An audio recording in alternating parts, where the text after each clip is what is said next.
It all starts with a little boy holding a stick and shouting that he's a wizard.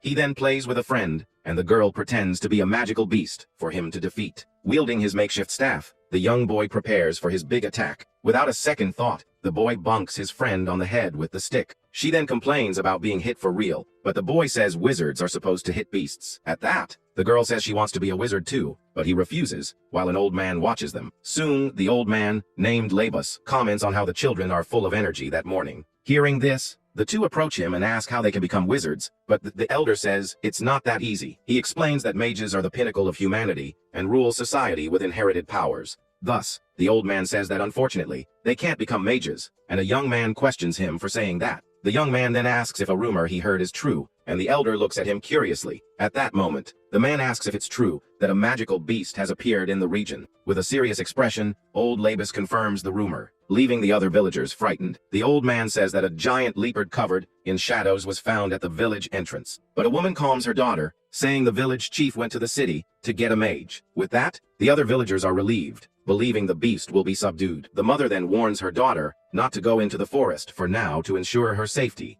The elder also warns everyone, as it's nearly impossible to handle a beast without a mage. At that, the same young man from before asks if everyone in the village knows the news, and the old man confirms. Then the young man asks about that boy, but the old man doesn't seem to know who he's talking about. The young man then says he's referring to the boy from Hizarl Heel. The scene cuts to a shepherd named Turin lying in the grass. He has a bored expression while resting with his sheep. Lying there, the young man complains that his life is very dull and uninteresting. The young man is tired of seeing the same landscape every single day, and of living the same routine over and over without anything new happening. The shepherd thinks that if this continues, he'll even forget how to speak. Suddenly, a voice calls him a pathetic kid, snapping him out of his thoughts. It was old Labus, complaining that the shepherd was already slacking off. But the young man just complains that the old man's shadow is disturbing his rest. The old man calls him rude and asks if he still holds a grudge from the past. The young man then remembers that the elder tried to take his flock when his mother passed away. Because of that, he's not generous enough to share his inheritance with the village. Turan tells the old man to get straight to the point, and the man gets annoyed by the boy's boldness. But the shepherd just stares back at him with a serious and defiant expression. At that, the elder reveals that a magical beast has appeared, and the young man stands up, surprised. The elder explains that it's a leopard the size of a house, and he came to warn him right away. Labus is shocked because the shepherd doesn't seem the least bit scared by the news. He doesn't understand the young man's courage, but warns him to be careful anyway. The old man says he went there because he was worried, but the shepherd calls him dishonest. The shepherd accuses him of only being worried about the sheep and not him, which makes the old man furious. Then the young man tells the old man to leave if he's done talking. He even insults him, saying his breath is so bad his nose is going to rot. Angrily, the old man leaves, while the protagonist pets one of his sheep. Alone, the young shepherd starts thinking about the magical beast that has appeared. It's explained that magical beasts are like the animal version of mages, as they also use mana. He gets excited at the idea of a mage coming to the village, as he'll finally see one in person. But he thinks the mage won't be a big deal since he was called by the chief of a rural village. Even so, he's still curious to see one and wonders how strong the mage will be. Suddenly, the shepherd starts to smell something strange in the air that catches his attention. Startled, the young man quickly realizes what that smell is. Looking at the sky, he concludes that the scent drifting in his blood. At dusk, the young man decides to follow the scent through the forest to see what happened. He walks carefully along the dirt path, following the trail. The shepherd is sure he's heading in the right direction as he moves through the woods. The smell gets stronger and stronger as he gets closer to the location. At that moment, the young man stops walking as he spots something shocking ahead. He finds Labus and other villagers who were viciously attacked. The young man laments, as he didn't expect the source of the smell to be Labus himself. Analyzing the scene, the shepherd realizes that a common wild animal wouldn't cause that much damage. He concludes that this could only be the work of a magical beast, not just any animal. Suddenly, the shepherd hears a strange noise and goes on high alert. Then a giant paw with sharp claws slowly emerges from the shadows. It was a huge, dark creature with a very frightening appearance. The magical beast then reveals itself completely in front of the young shepherd. At this moment, the scene cuts to the little boy from before asking about the strength of these beasts. His father explains that ordinary adults wouldn't stand a chance against one of them. Worried by what he heard, the boy asks what will happen to their village. But his father calms him down and says the village chief went to get a mage to handle the situation. Hearing this, the boy asks fearfully if the mage will be able to defeat the monster. The man confirms, saying that mages are incredible people born with the power of magic. He adds that they can vanquish a magical beast with a single word. Back in the present, The shepherd faces the creature without showing a single trace of fear. Then he simply says the word, "Fall," and the beast is struck by something invisible. The monster seems confused and doesn't understand what just happened to its body. But the young man's body begins to glow with an intense red aura of power. He scratches his head and realizes his first plan didn't quite work out. Seeing that nothing happened, the beast roars and charges furiously toward the shepherd. Unfazed, the protagonist just shouts for the enormous creature to stop. And in the blink of an eye, the monster's body is completely sliced by a mysterious power. The young man realizes he can't stop the attack, even if he wants to, and is surprised by this. The creature glows brightly and begins to regenerate in front of him as if nothing happened. With a fierce roar, the monster shows that it is far from being defeated. Without wasting time, the beast charges, and the shepherd has to back away to avoid being hit. Seeing that his first plan failed, he decides to change his strategy for the fight. Then the young man picks up a small stone from the ground and holds it firmly in his hand. He says that a shepherd should act like one and readies his slingshot for the fight. At that moment, the huge monster runs towards him for another attack. The young man then uses his magic on the stone, ordering it to become stronger. With his enchanted projectile, he spins the slingshot and prepares to fire. His eyes glow with a golden light as he focuses completely on the target. The shepherd also orders the stone to become faster and spins the slingshot with more force. He plants his feet firmly on the ground and uses his entire body to power the throw. Finally, the young man gives the final command for the stone to pierce his enemy. The small stone is shot at an incredible speed, glowing with a blue energy. The magical projectile flies in a straight line toward the monster's head. With no chance to dodge, the creature is hit squarely by the precise attack. On impact, a large red mist spreads through the forest air. The stone passes through the beast's head without any difficulty and continues on its path. With its head pierced, the enormous creature finally falls to the ground, defeated. The scene rewinds a bit, showing the beast falling toward the shepherd for the final attack. But with a confident smile, the young man already had his aim set for the counter attack. And so, the small stone flies towards the enormous creature lying on the ground. The target was its head, and the projectile hits it dead on, causing major damage. Hitting the monster, the object passes through with ease and continues its trajectory. The protagonist stands still as the beast's lifeless body falls behind him. He then comments that it was the first time he used this power on a magical beast. The young man wonders what to do with the body and thinks about tossing it off a cliff. Angrily, he complains that in the end, he just did the villagers a favor. Then a close-up on his eye reveals the truth, as he is actually a mage. A memory begins, and the young man explains that he discovered his ability 8 years ago. When he was 10 years old, he used his powers to make objects float around the house. Excited, the boy would call his mother to show her that the firewood was flying, but his mother would appear with a serious expression, not at all happy with the situation. He would also tell her he could create fire and wind, and he remembers that day clearly. His mother would then yell at him angrily to stop, and it was the only time she ever got mad. Confused, young Turin didn't understand her reaction. As she picked up the firewood, the woman knelt in front of him and said they needed to talk for a bit. She then asked if he wanted to live with her for a long time, and he confirmed, and so, his mother made him promise to never use that power again. The woman also forbids him from using his power in front of other people. Not understanding,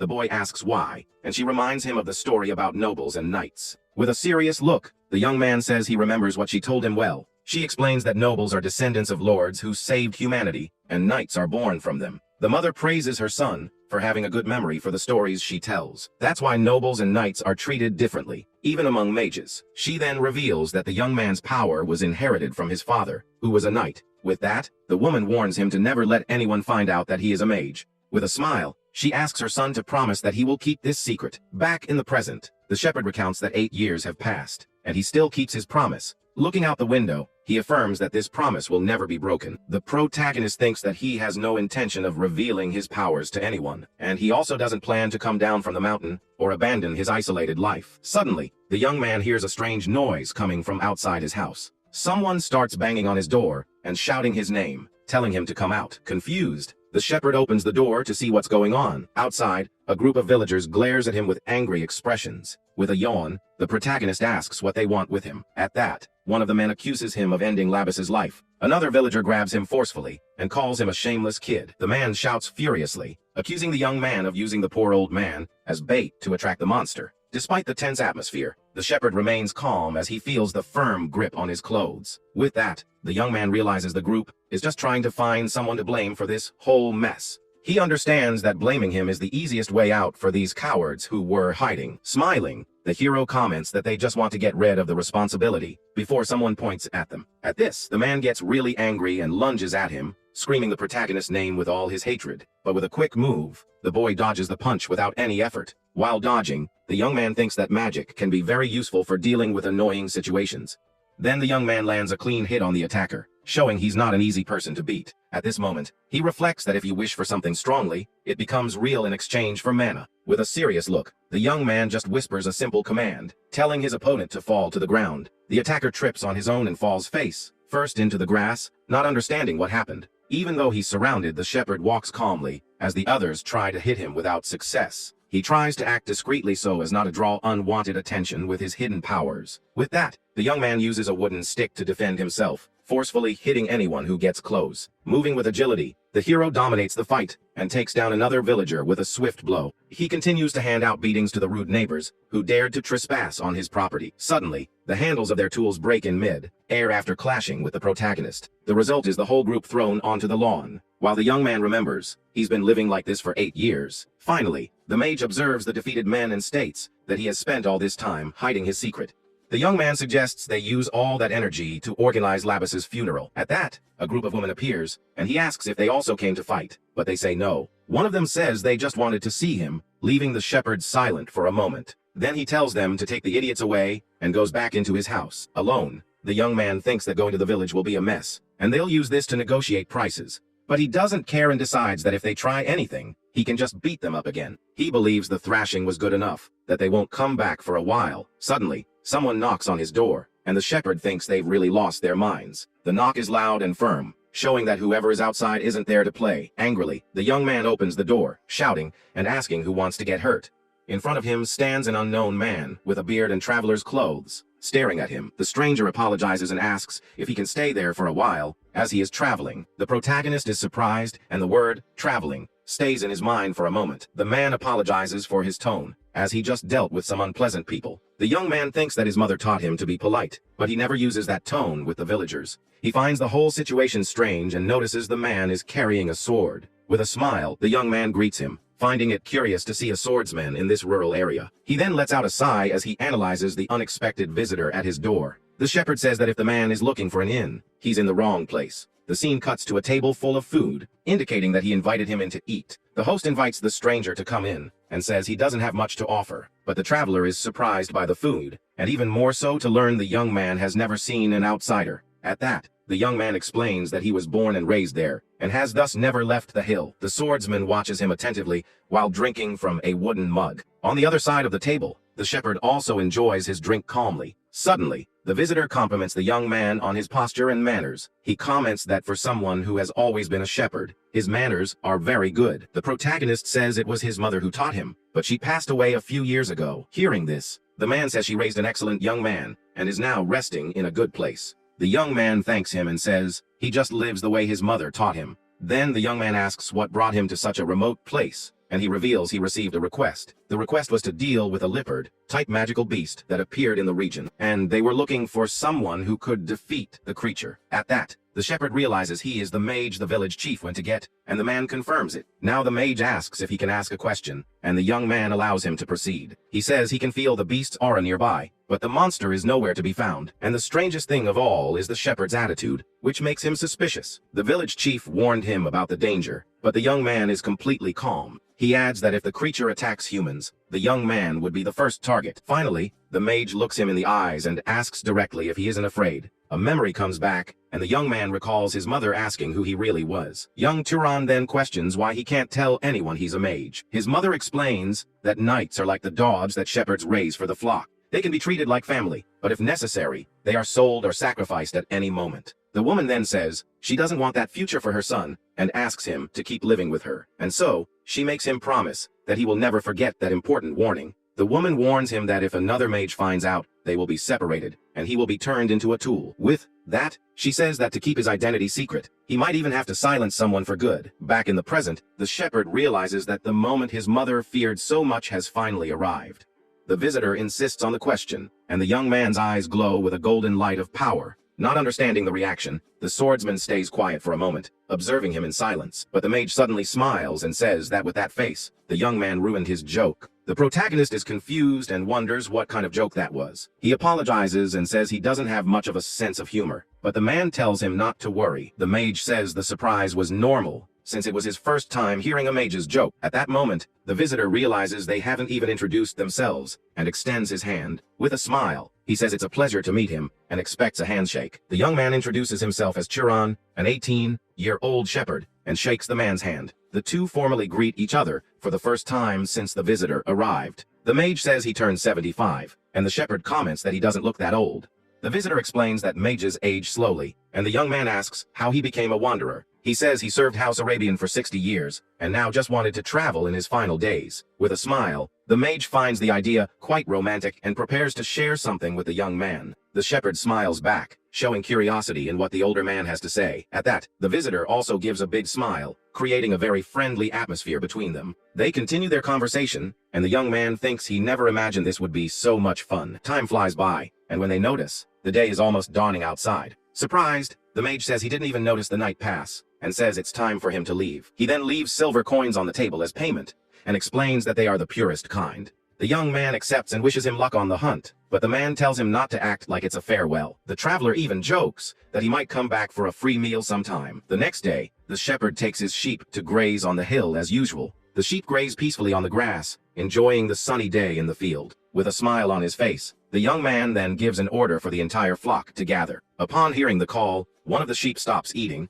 and immediately looks in its owner's direction. Obediently, the whole flock gathers around the young shepherd in the middle of the pasture. He reflects that it was the first time he had met another mage, and can't even remember the last time he talked so much. Petting a sheep, he remembers the calmness and joy in that man's voice. The young man concludes that of all the adults he's met, the mage was a truly good person. Alone with his flock, he thinks that he always saw knights as hunting dogs for nobles. The shepherd wonders how the hunt went, since there are no more magical beasts on his Errol Hill. Meanwhile, the mage walks through the forest and realizes there really are no more beasts around. He finds the situation very strange, and something seems off about the whole story. The visitor sees signs of a battle, but can't sense any trace of the creature's aura. He then looks at a tree and wonders if the magical beast was already hunted by someone else. The man wonders who could have taken down the monster, and if the chief called another mage besides him. But either way, the swordsman is relieved, because the important thing is that the beast was defeated. Suddenly, the mage feels something strange, and his expression of relief changes completely.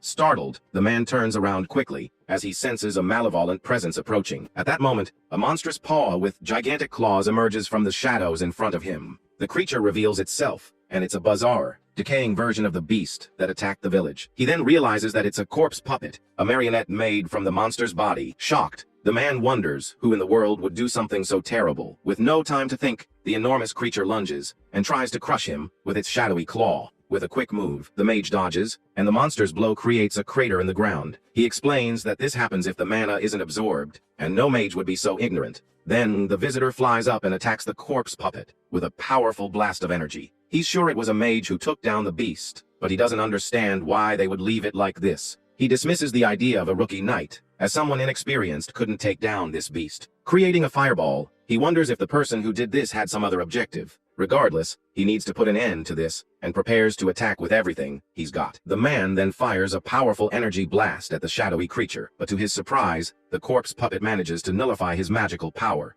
Shocked, the mage realizes that this beast's mana is much stronger than his own. Suddenly, the creature vanishes into the forest, leaving him completely confused. He understands that the monster intends to use magic to counter-attack and searches for it in the woods. At that moment, the enemy's shadow stealthily appears right behind the poor mage. The creature then emerges from the shadows and attacks him with a tail full of spikes. With no time to react, the man is hit dead on and ends up gravely injured, with his arm wounded. He realizes this isn't something a simple knight could handle. The force of the impact throws him far, making him roll across the forest grass. Lying on the ground, he thinks he never imagined encountering a monster of this level around here. Seeing the creature approach, the mage wonders if this will be his end. But with a determined smile, the old swordsman decides he's not going to give up. He won't go down without a fight and promises to take the creature with him, if he has to. Then the man focuses all his mana into his hand for one last desperate attack. With that, the creature moves in for the final blow, ready to end the fight. The mage concentrates, and waits for the right moment to use his power with full force.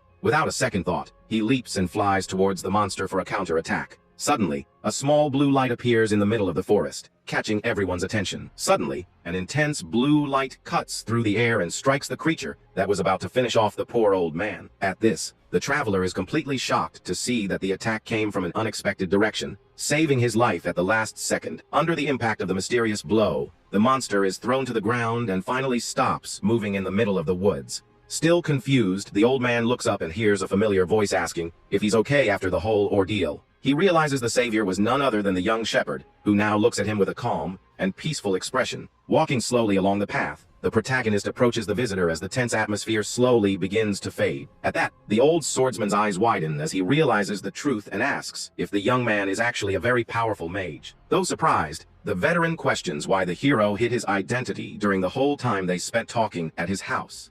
Then the man wants to know why the boy decided to help, since he could have just run away without looking back. The young man gives a small smile and begins to explain his reasons in a very simple and direct way to his new friend. At this moment, the scene changes to a memory where a dog is resting on the wooden floor of the protagonist's home. Sitting at the table, the two talk about life, while the pet rests peacefully near their feet. With that, the young man comments that with the visitor's skills, he could earn a lot more money working elsewhere. Curious, the hero asks what is so sad about the villagers' lives for the elder to feel so much pity for them. With a sigh, the veteran explains that those people live isolated and without any protection against the dangers of this cruel world. Hearing this, the young shepherd reflects on how all mages inherit the power of the gods and must follow their own destiny. Then the old man smiles and says he feels proud to protect the helpless commoners, but admits that not all of his colleagues think the same way. With that, the protagonist shows that he understood the lesson, and a smile of satisfaction appears on his face during the dialogue. He states that every person in this giant world has their own thoughts and a unique way of living their life. At that moment, the force of the impact creates a powerful shockwave that sweeps through the entire forest, ending the battle against evil for good. Running through the forest, the mage says they need to flee because the creature is on another level. He explains that only a noble could defeat it, and tells the young man to warn the village chief. Alone, the swordsman prepares to fight the monster and buy time for the escape. But the veteran admits he was just talking big, and doesn't know how long he'll last. Then, the shepherd interrupts him and tells him not to worry, because everything is fine. The young man says that if the last attack worked, they'll be okay, and a stone glows. At this, the swordsman is shocked and asks if the young man wasn't even using his full strength. The veteran knight Korn then realizes that this was no chance encounter. With that, several stones begin to float in the air with an intense blue energy. The protagonist unleashes his power, and it becomes clear that he is not a simple runaway knight. With a smile, the young man reveals that he was also curious to test his own limits. Surrounded by floating rocks, the young mage prepares to face the enormous shadowy creature. With a confident smile, the young man reveals that he was also curious about his own limits. But the older knight shouts that he won't allow it, because the opponent is too strong. He says they need to join forces, but the monster is already charging to attack the protagonist. Without hesitation, the shepherd fires a powerful beam of blue energy that cuts through the air. The veteran realizes he could barely react, and would only get in the way of the fight now. So, he understands he's of no use at the moment and lowers his glowing hand. The mage decides his duty now is to help that young man's talent flourish. Just then, the hero unleashes an overwhelming blast of mana that devastates part of the forest. Even so, the young man grumbles in irritation because his attack didn't have the expected effect. Then he tries a kick, but his lead passes right through the monster's body without causing any harm. The swordsman desperately yells that you can't injure a phantom with physical blows. Seeing the creature advance, the shepherd asks how he can defeat it then. The older man replies that he needs to use fire, and the boy holds out his hand, and he adds that the young man can also use the power of lightning to win. With that, a flame hits the monster, but the attack seems to have no effect on it. The protagonist complains that it's not working, but the old man says that's not the point. The mage explains that to use power on another living being, you need to establish a cause. At that moment, the veteran is shocked as he has a sudden revelation about the young man. He understands that Turon has never absorbed mana, and that's why he let the beast become a phantom. The older mage is shocked to see that the young man is already strong even without training. With that, he yells for the young man to create the fire and then shoot it at the creature. He explains that creating fire is easy, but controlling it requires a lot of training and dedication. But to his surprise, the young man manages to do it instantly without any difficulty. Without wasting time, the protagonist stomps hard on the ground and prepares for the attack. Then he launches the fireball with all his might toward the shadowy monster. The attack hits the creature's eye dead on, causing a huge explosion of flames. With the impact, the phantom's body begins to be completely consumed by the fire. Just then, the veteran yells for him to stay focused and keep injecting mana into the attack. he warns that the young man needs to burn everything about the phantom to defeat it for good. With a determined look, the hero focuses all his power on the flames to finish it. That way, the monster is completely taken out by a whirlwind of intense fire. With the battle over, the veteran swordsman finally celebrates their victory. He comments that that was an absurdly strong, high-level phantom, and even so, the young shepherd managed to defeat the creature all by himself. The young man then asks if it's really all over, and the mage is impressed by his power. The knight warns that he needs to absorb the mana if he doesn't want to encounter another phantom. The young man asks how to do that, and the veteran tells him to imagine he's draining something. Following the advice, the protagonist closes his eyes and concentrates to absorb the mana. With that, a green energy starts to flow from the creature's remains toward the young man. With that, the green mana is completely absorbed by the protagonist's hand as he concentrates. His eyes glow intensely with the same color as the energy that just entered his body. The mana then flows throughout his system, revealing his power channels for the first time. The veteran knight is shocked by the scene and can't believe what he's seeing. He says the young man will feel an incredible sensation, but the boy can hardly believe the feeling he's experiencing. With that, the man asks if it was his first time absorbing mana, and the shepherd confirms. The swordsman explains that mana grows slowly, and the best way to evolve is by absorbing it from others. But since this was the young man's first time, it means his potential is on another level. Thus, he concludes that the young shepherd is someone very special, and the hero gets tense. The mage calls the boy's name to get his attention and break the awkward silence. He bows and apologizes, asking which noble house the young man belongs to. The shepherd then calls him by name, surprising the veteran knight, who stares at him. He tells the man to clean his wound first, and the mage finally notices his injured arm. Back at the cabin, the swordsman appears with his arm properly bandaged and clean. Sitting at the table, the man asks for forgiveness for his rudeness and for making the young man fight. But the protagonist says he's no one important, just a shepherd who doesn't know his father. He asks the mage to stop, and the man agrees, seeing his serious expression. Then the veteran asks why such a powerful mage decided to become a shepherd. The young man explains it was a request from his mother before she passed away a few years ago. He says his mother warned him that if the nobles found him, he would become a disposable tool. The veteran states that the young man's mother was very wise, and the boy is confused by this unexpected comment. He continues, saying the woman wasn't entirely wrong, and the shepherd thinks she was just overprotective. The man explains that the great power of mages always brings conflict, and mentions a war from 20 years ago between noble houses. At that moment, the battle between the Arabian and Zahar houses is shown, where unfortunately thousands of people lost their lives. Of the 3,000 knights who served the House of Arabian, more than 900 ended up perishing during the intense clashes. But the man sadly recounts that all his friends and acquaintances were part of that 1/3 who didn't survive. He remembers his friends, and even his family who were eliminated by the enemy, leaving only the veteran as a survivor. With that, the wanderer states that a warrior's life can vanish much faster than that of a simple commoner. But he points out that the young man's mother was wrong about his talent, and the hero wonders about that. The visitor admits to being a skilled swordsman, but acknowledges that the young man defeated the phantom with startling ease. He states that the shepherd's potential is of a noble level, and is likely among the highest talents of all. The protagonist remains silent, as he reflects on his new friend's words about his future. Then the young man asks if the story about his father being a knight was a lie, and the man explains about rare cases. At that moment, the veteran suggests it would be much better for the young man to leave that hill and see the rest of the world. The shepherd asks why, and the elder replies that humanity still needs more protectors to master the land. But the man quickly apologizes for forgetting that the boy still understands very little about how magic works. He explains that lineage abilities are traits inherited from ancient ancestors, and that's what separates the social classes. With that, the mage asks if there was any spell that seemed too easy or any natural ability that didn't require mana. The hero wonders if it isn't just the power of mana that makes him physically stronger than others. Finally, the young man mentions his keen sense of smell, and the man affirms that a good nose can indeed be a lineage ability. The older mage says that having a skill with throwing weapons is a characteristic of the Arabian house, but it's quite common. With that, the shepherd asks the man to continue the explanation, and he agrees to share more details. But the young man notices the visitor is acting strangely and calls out to him in confusion.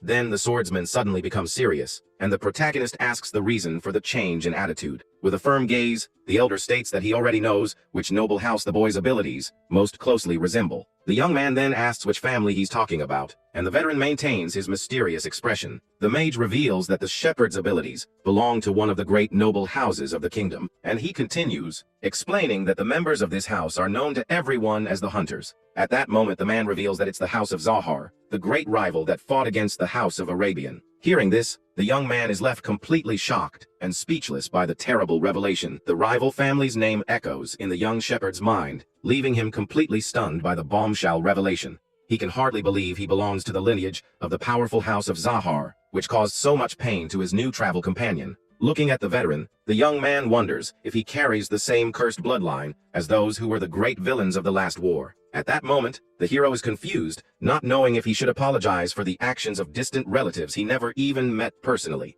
Suddenly, the silence is broken when the man calls the protagonist's name in a very calm and comforting tone of voice. Placing a hand on the boy's shoulder, the traveler asks him not to have such a worried expression on his face.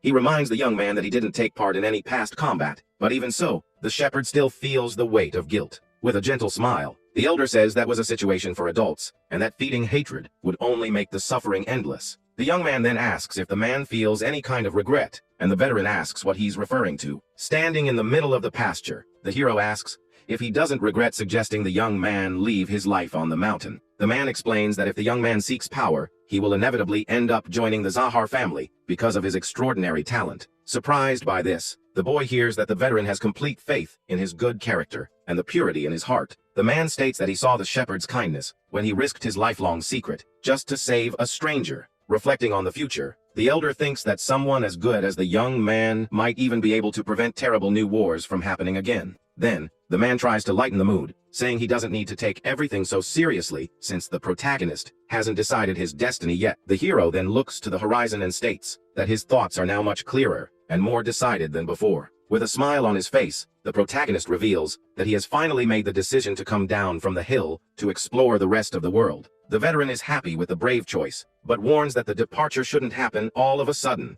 because of his health. At that moment, the shepherd says he'll only leave when his friend's injuries are fully healed, which shows his immense kindness. Looking out the house window, the man concludes that the young man truly has a heart of gold, with a bright future waiting for him. The veteran begins his lesson, explaining that to use magic, you need mana, the key to omnipotence. The shepherd reflects on this, but the mage says the power isn't as absolute as the name suggests. With that, the young man asks what the standard is for combining mana with magic, and the man prepares to explain. The swordsman holds up 3 fingers, and says the difficulty is defined by lineage, affinity, and causality. He starts by explaining lineage, which is determined by family, and applies to most nobles. The mage uses his injury as an example, and the young man confirms he couldn't heal it with magic, but he reveals that the Ravista lineage from the south can heal without training, because it's a family power. Then, the hero asks about affinity, and the veteran says it can be thought of as familiarity. The young man understands and compares it to how he created a fireball, as if he were throwing a stone. The swordsman agrees and says that just creating flames wouldn't have the same speed or firepower. Then he reveals that the last and most important factor is causality, a concept that not even he understands. The man asks what would happen if the young man tried to attack him directly with just mana. He confirms the result would be weak,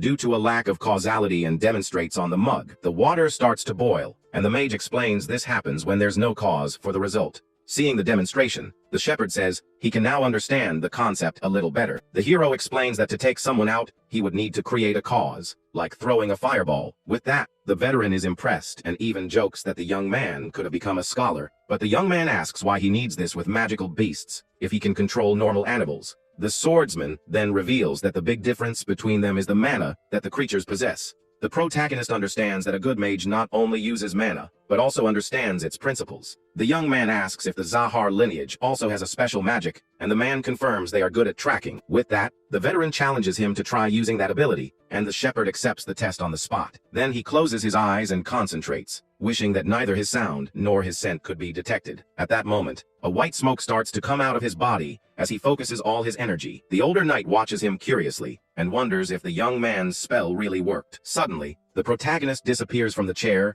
leaving only a trail of golden light on the floor. Impressed, the swordsman confirms that it worked, because he can no longer see the young man in front of him. The man becomes tense seeing the power of that ability he had feared so much in the past. The room seems empty, as the boy managed to completely erase his presence from the environment. With an intense glow, the mage reappears in the room, showing that the spell was a success. The veteran says that this is a terrifying ability, and greatly feared by the Knights of Arabian. But he warns that despite being powerful, the invisibility is not invincible and has its weaknesses. The man decides to teach him some training methods, but the young man asks if it isn't dangerous to help an enemy. The knight reminds him that the young man saved his life, and even took care of his injuries. With a hand on his chest, the older man reinforces that he completely trusts the protagonist's character. The scene cuts, and the village chief shouts in shock because the shepherd is going to sell the sheep and leave. Equipped for the journey, the hero faces the chief, who complains about him leaving without telling anyone. The mage asks with a smile why he should care about others' opinions regarding his property. He warns that if they don't buy the sheep for a fair price, he will release them all and leave. At this, the man who's beaten before calls out to the village chief, afraid of the shepherd's threat.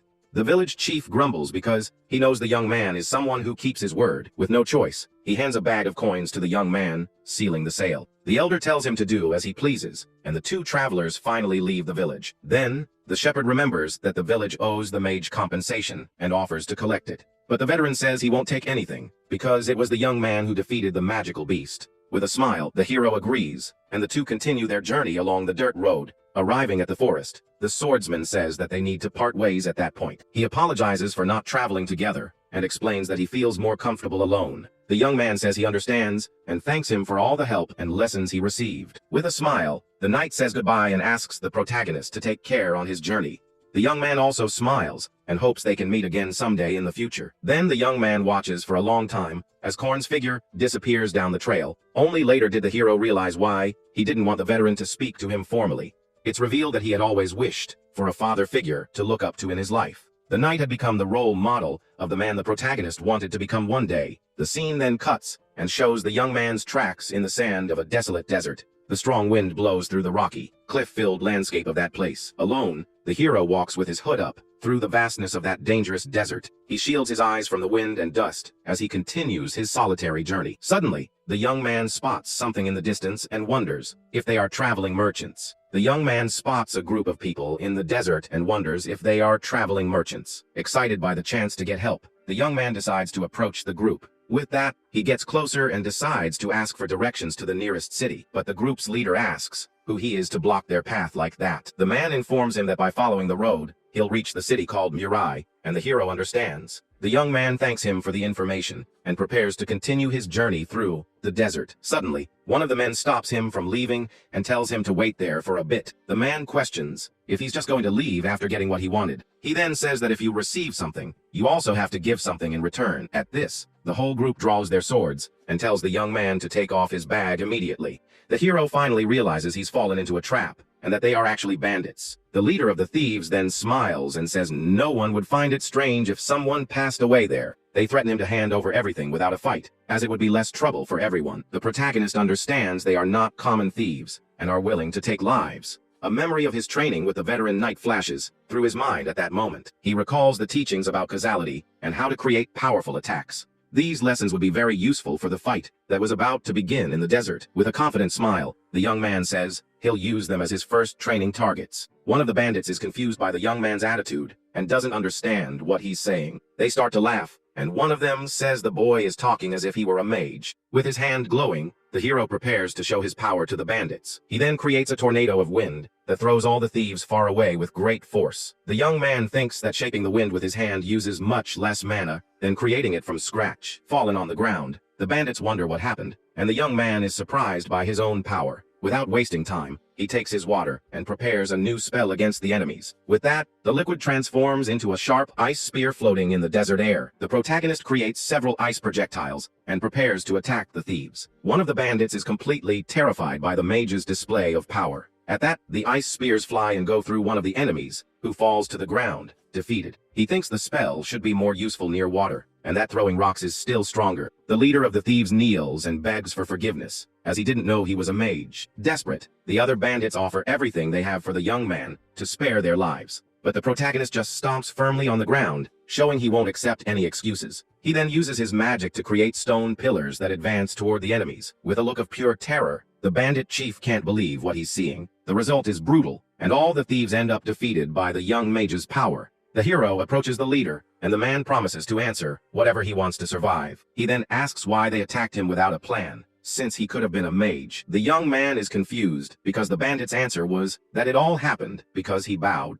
The leader explains that since the young man was polite, they thought he was just an ordinary person. The young man gives thanks, as he has just learned a very useful lesson from that bandit. With that, the leader is filled with hope and asks if the young man will really spare his life. but a drop of water floats above his head, and he remembers the protagonist's name. A memory of the night begins, and he says the shepherd will meet many people. The man then advises him to never have pity on bandits who harm others. The protagonist thinks that now he understands the reason behind that firm advice. He realizes that sparing one life out of pity could end up harming 10 innocent people. With a serious look, the hero concludes that he's delayed long enough and needs to act now. Following the cart tracks in the sand, the young man continues on his way through the desert. As he walks, a strong and clear thought arises in his mind for the first time. He stares at his tracks and realizes that he has just taken the lives of other people. The young man feels guilt, but couldn't let them go because of his mentor's warning. He knew that people who steal without hesitation would attack others again in the future. Remembering the teachings, his confused heart finally calms, and he moves on. After a long journey, the hero finally arrives in a new world full of life. The young man is impressed by the scenery and can hardly believe what he sees. On the horizon, he spots a large city with a huge castle at the center of it all. The sign reveals that he has arrived in the small city of Murai, a bustling place. The protagonist is impressed, as he has never seen so many people gathered in one place. Even the architecture of the buildings is completely different from the village where he grew up. Walking through the bustling market, the hero finally feels like he has arrived in a big, vibrant city. With that, the young man approaches a fruit stand, and the vendor greets him with great enthusiasm. But the merchant asks what he'd like to buy, and the shepherd replies that he's not a customer at the moment. At that instant, he remembers the veteran's advice to look for an inn as soon as he arrived. However, the vendor's mood changes, and he tells the young man to leave if he's not going to buy anything right then. The hero is confused by the rudeness and wonders if there's a secret rule about buying before asking. So, the protagonist decides to point to some apples and asks for the price of those red fruits. The man replies that the price is 2 ducat and observes the young foreigner with great curiosity. With that, the young man starts counting his coins, and the vendor says he accepts other types of payment as well. After making the purchase, the hero asks for the location of the inn and receives directions to follow the path.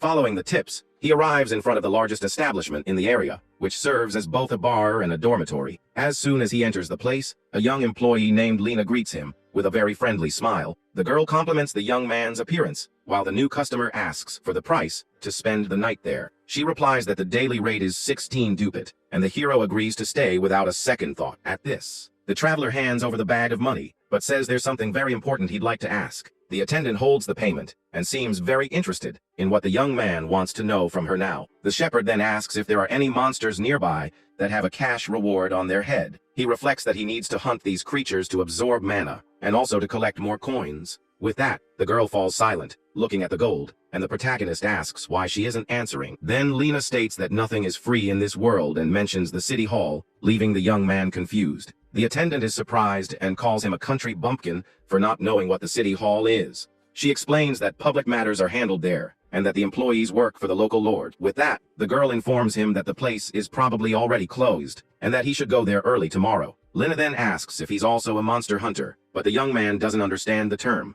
She tells the legend that normal people become mages by hunting, and asks if that's his goal. The hero touches his hand and questions if that's just a silly superstition of the local people. Suddenly, a strong man interrupts and says that it's a fact, and that he saw it with his own eyes. The employee is shocked to see the man named Midden, and he shouts that he won't pass on until he becomes a mage. Then the monster hunter gives the young man a pat on the head and apologizes for the intrusion, but the protagonist is interested and asks the man to tell him more about the story of becoming a mage by hunting. Bored, the girl explains that if mages get strong by hunting, then normal people would become mages the same way. At this, Madan reveals that he and his group are hunting monsters precisely to become powerful mages.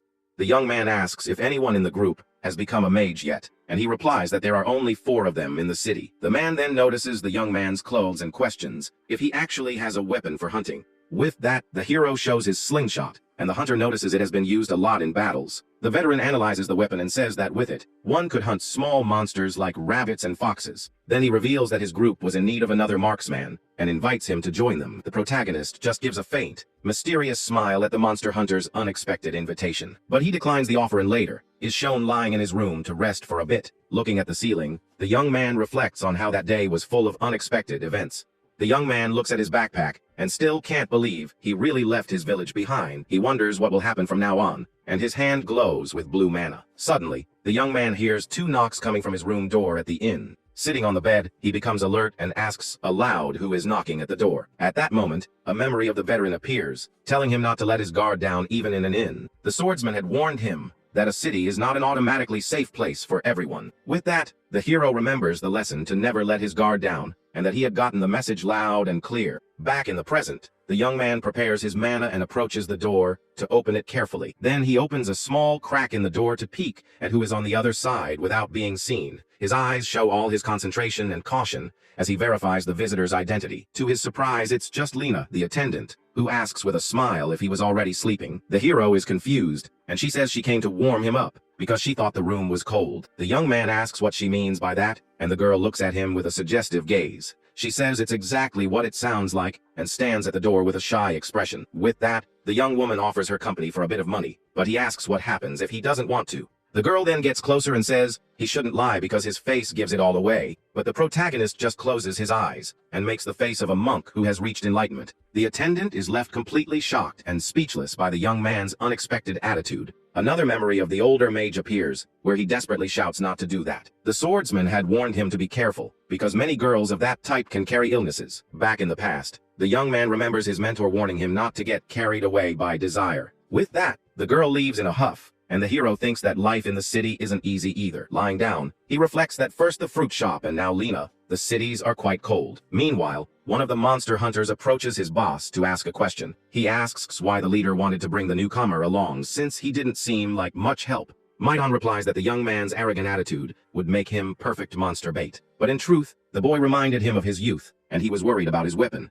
The hunter thought that if the rookie stayed close to him, he might be able to survive a little longer. The protagonist then cracks a slight smile on his bed as he listens to the conversation through the wall. He realizes that maybe the city isn't as cold and heartless a place as he had imagined. The next day, the young man goes to the great city hall to finally begin his journey. Inside, an employee greets him politely and asks how he can help him today. The hero asks if he's an official, and the man questions what else he would look like. Then the young man gets straight to the point and says he came to hunt monsters, leaving the official surprised. At that moment, the shepherd remembers the veteran, saying the world wouldn't be kind to him.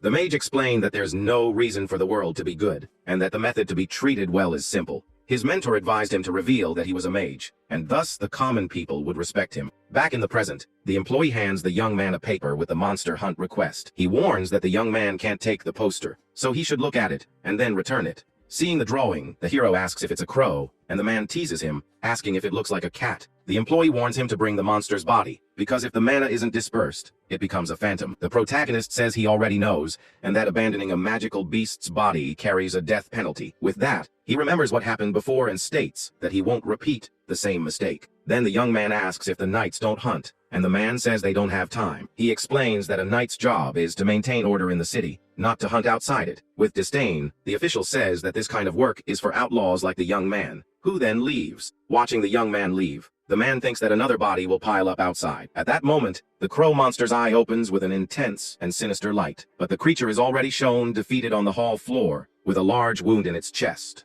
The employees look down, completely shocked and unable to believe what happened. Everyone is impressed because the hero returned with the monster's body very quickly. The young man then confirms that he managed to defeat the creature all by himself. He asks how he can receive the reward, and the official stammers that they will pay. With that, the man hands over a bag of coins and tells the young man to go get some rest. Meanwhile, the others analyze the body and are impressed that the wings are intact. One of the officials then notices that the protagonist hasn't left yet and is still standing there. The man at the reception asks why he's still in the hall and hasn't gone to the inn. The hero then questions if there are any other monsters worth hunting in the area. Shocked by the question, the employee can't believe the young man can still hunt more. The scene then cuts and shows the most expensive dishes from the inn's menu on the table. Lena serves a feast and says she never dreamed someone like him would defeat 30 monsters in 3 days. She comments that he must have made a lot of money, and the young hero happily enjoys the food. But the young man responds seriously that money is not his only goal on this journey. He explains that his goal is the monster's mana, and thanks to that, he has become much stronger. The protagonist notices that his mana has increased several times since he met the veteran swordsman. However, he feels a limit and thinks it will be difficult to evolve with just the mana of weak creatures. The inn attendant is confused by what the young man just said to her. With that, the owner and the girl look at the empty table and are surprised that he ate everything by himself. The man says that despite being thin, the young man eats a lot, and Lena is happy that he enjoyed it. The hero thanks them and says it was delicious, but as he's about to leave, someone stops him. A strong man grabs the protagonist's clothes from behind to get his attention. With that, a group of bullies confronts him and asks if he's eating something tasty all by himself. One of them calls him a bean pole and says he heard the young man has been making a lot of money. Then the brute suggests he give some charity to his partners and tries to slap him. But the protagonist easily blocks the blow, leaving the attacker completely shocked. With a calm look, the hero ironically asks if the man didn't want a little charity. The bully gets angry and tells him not to get cocky as he prepares a full force punch. The young man dodges and lands a powerful blow that sends the enemy flying with great force. Without wasting time, the other goon grabs a wooden bench and charges to attack the hero. But the young man stops the attack with one hand and shatters the bench into pieces instantly. With a strong grip, the protagonist twists the other attacker's cheek with great ease, and with a glow in his hand, the young mage finishes off the goon, who falls defeated to the floor. Lena, the attendant, appears with a forced smile, asking them to stop the commotion. She then yells with all her might that they can't fight inside the inn. Later, the group of bullies is shown bowing and offering sincere apologies for the fight. Back in the hero's room, Midden states that he gave the two a talking to and that it won't happen again. He explains that they had been short on money lately and got jealous seeing the young man. With that, the two goons stammer an apology for having caused the trouble. The young man then asks if things are tough, and the hunter says they are limited. Madan clenches his fist and says that in about 3 days he'll be able to pay for the room, but it's his problem. Then the protagonist holds out a bag of coins to the monster hunter with a smile. The man is surprised, and the hero explains that it's a payment for his kindness in inviting him. Madan asks how he knew, and the young man says that nothing is free in this world. He then asks for information in return, and the hunter is happy, saying that's his specialty. The scene cuts, showing a general view of the city of Murai with its various buildings. The hero prepares on a cliff, thinking this might be his last hunt in the city. He reflects that Midden gave him information about the next city, and that it's time to head there. The young man remembers that the information was useful, and that Madan is a really good person. He compares him to Kjorn and concludes that although less experienced, Madan is purer and kinder. Suddenly, the protagonist's eyes widen in surprise at something he saw. With his keen sense of smell, the protagonist detects a familiar and very worrying scent in the air. Hoping his guess is wrong, he runs at high speed through the forest. At that moment, the young man finds huge claw marks on a tree, indicating a fight. With a serious expression, the hero continues to follow the trail of destruction through the woods. Suddenly, he comes across a terrible scene upon finding someone gravely injured. The young man recognizes the man and remembers that he is part of Madan's group of hunters. With a cold gaze, the mage analyzes the situation, trying to understand what happened there. The injured hunter's eye is lifeless, showing that he did not survive his injuries. Beside him, some coins are scattered on the bright red, stained ground. Crouching down, the protagonist wonders what on earth happened to Maidan and his group. Suddenly, he hears a sound and finds another member of the team still alive behind a tree. With his last bit of strength, the man manages to say the word rabbit, leaving the young man confused. A frightening image of a rabbit with a bloody mouth suddenly appears in the scene. Looking around, he sees several bodies and realizes they were all victims of a monster. Then a creature that looks like a giant rabbit with red eyes and horns appears. The protagonist quickly turns, preparing to face the killer beast. Without warning, the monster charges at high speed toward the young mage to attack. The young man is surprised by the creature's speed and can barely react to the attack. The hero manages to dodge just in time, and the rabbit stops for a moment, staring at him with hatred. With that, he concentrates his mana and creates an air barrier to defend against the next attack. With a quick movement of his fingers, the protagonist prepares to launch an air attack. Then he fires a powerful blade of wind toward the monstrous creature. The attack hits the rabbit, but it manages to defend itself in an unexpected way. The creature uses its tail like a whip and shatters the air barrier into pieces. The hero then realizes that the monster is used to defending against throwing weapons. With a heavy stomp, the rabbit charges again to try and crush the young mage. The beast leaps high into the air and dives with all its might toward the protagonist for a final attack. With its eye glowing intensely, the creature focuses entirely on its target down below, but the young man manages to dodge in time, and the monster only hits the ground with its attack. Without wasting time, the creature runs at high speed to continue its pursuit. The hero gets close and lands a direct mana blow to the giant rabbit's face. With the impact, the creature screams in pain, and the protagonist seizes the chance to back away. He then jumps back to gain some distance and think about his next move. At that moment, the monster begins to glow with a golden energy all over its body. Then the creature charges again, but now with even more impressive speed. With a swift movement, the rabbit uses its speed to create several afterimages of itself. It continues to move in a zigzag pattern to confuse the young man and make it difficult for him to aim. The battle kicks up a dust cloud, so large you can barely see what's happening. Inside the smoke, the monster screams furiously as it destroys several trees around it. The scene reveals that the creature is injured and bleeding a little from its paw and back. With a bloody mouth, the monstrous rabbit finally falls to the ground, defeated by the young man. With the battle over, the protagonist stands firm in the clearing, preparing for the next step. He then approaches the creature's body to finally absorb all of its mana. Without wasting time, the hero extends his hand to begin the process of power absorption. With that, a large amount of green energy begins to flow into the young man. He realizes the absorbed mana is much greater than that of the leopard monster from before. With this, the young man can hardly believe the absurd amount of power he is receiving. At that moment, the surviving hunter calls him a mage, leaving the young man surprised. The hero confirms, and the man asks why he was hiding his true identity. With tears in his eyes, the hunter reveals that none of them had family to leave their belongings to. He then remembers his boss, Madan, and the dream they all shared together. A memory begins, and Madan talks about a city called Orem that has a library. He explains with a smile that the place has thousands of books for everyone to read. Madan then notices that the young man has finally shown interest in something he said.